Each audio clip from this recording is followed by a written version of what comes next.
எல்லாராலையும் ஹோம் லோனை சீக்கிரமாக க்ளோஸ் பண்ண முடியுமா? எஸ். சில வழிமுறைகளை பயன்படுத்தணும்னா சீக்கிரமாக நம்ம க்ளோஸ் பண்ணிக்கலாம்.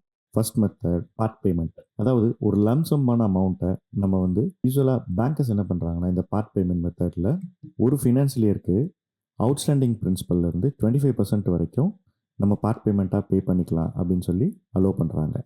இது உங்களோட சாங்ஷன் லெட்டரில் பார்த்தீங்கன்னா மென்ஷன் பண்ணியிருப்பாங்க.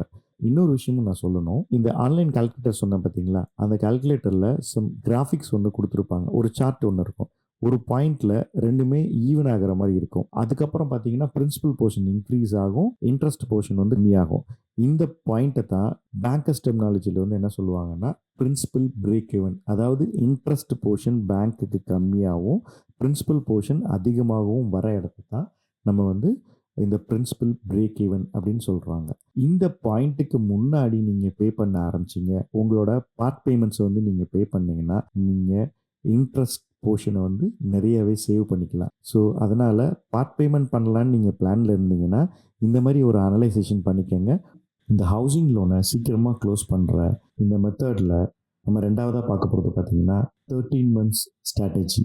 ஒரு இஎம்ஐயை அடிஷ்னலாக நம்ம பே பண்ணோன்னா அந்த அடிஷ்னலாக பே பண்ணுற இஎம்ஐ அமௌண்ட் டோட்டலாக பிரின்சிபலில் கம்மியாகும். ஒரு வருஷத்துக்கு ஒரு இஎம்ஐயை அடிஷ்னலாக பே பண்ணுறதுனால எனக்கு 3 month இஎம்ஐயை சேவ் பண்ண முடிஞ்சது. இந்த மூணாவது மெத்தட் என்னன்னு பார்த்தீங்கன்னா, உங்களோட இஎம்ஐ ஒரு 45,000 இருக்குன்னு வச்சுக்கோங்களேன்.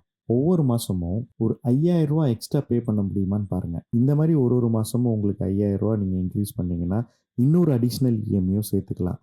அப்போது உங்களோட க்ளோஸ் பண்ணுற ஸ்பீடு இன்னும் இன்க்ரீஸ் ஆகிடும். இது நாலாவது மெத்தட் என்னன்னு பார்த்தோம் அப்படின்னாக்க, ரேட் ஆஃப் இன்ட்ரெஸ்ட் இன்க்ரீஸ் ஆகிட்டே இருக்குது. ஏதோ ஒரு காரணத்துக்காக RBI repo rate, CRR rate, இதெல்லாம் இன்னும் பல காரணங்கள் சொல்லுவாங்க ஹவுசிங் லோனோட இன்ட்ரெஸ்ட் ரேட் ஏறுறதுக்கு. அந்த மாதிரி இன்க்ரீஸ் ஆகிற சுச்சுவேஷனில் இன்னைக்கு நிறைய ஹோம் லோன் ப்ரொவைடர்ஸ் இருக்காங்க, நிறைய பேங்க்ஸ் இருக்காங்க. நேஷனலைஸ் பேங்க் இருக்காங்க, பிரைவேட்டைஸ் பேங்க் இருக்காங்க, என்பிஎஃப்சிஸ் இருக்காங்க, HFC companies, housing finance corporations இருக்காங்க. அவங்க கிட்ட எல்லாமே யார் பெஸ்ட் ரேட் தராங்க அப்படின்றத பார்த்து நீங்கள் அவங்க கிட்ட பேலன்ஸ் ட்ரான்ஸ்ஃபர் நீங்கள் பண்ணிக்கலாம், பண்ணலாம். அஞ்சாவது ஒரு மெத்தட் இருக்கு.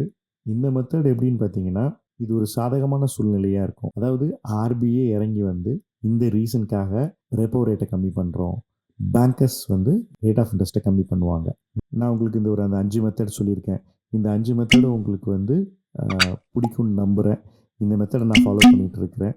உங்களுக்கு இதில் மேலும் ஏதாவது சந்தேகம் இருந்துச்சுனாக்க எங்களை கமெண்ட்டில் கான்டாக்ட் பண்ணுங்கள். நாங்கள் உங்களுக்கு உங்களோட டவுட்ஸை நாங்கள் கிளியர் பண்ணி வைக்கிறோம். எங்களுக்கு மேலும் தொடர்ந்து ஆதரவு கொடுங்க அப்படின்றது நான் இந்த நேரத்தில் கேட்டுக்கிறேன். நன்றி, வணக்கம்.